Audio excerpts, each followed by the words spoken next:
அப்பா, இனிமே எனக்கு இந்த அரசியல் அடிதடி எதுவும் வேணாம்ப்பா. நான் வேலைக்கு போறேன்ப்பா.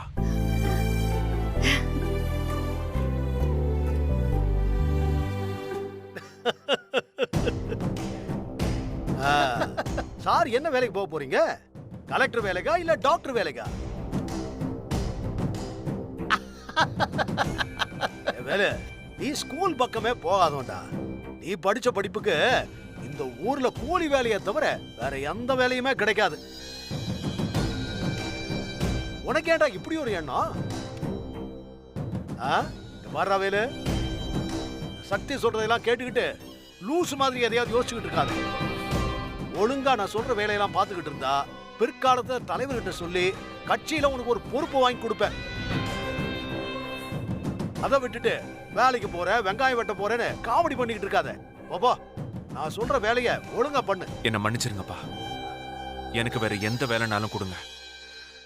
இந்த அரசியல் மட்டும் வேண்டாம்.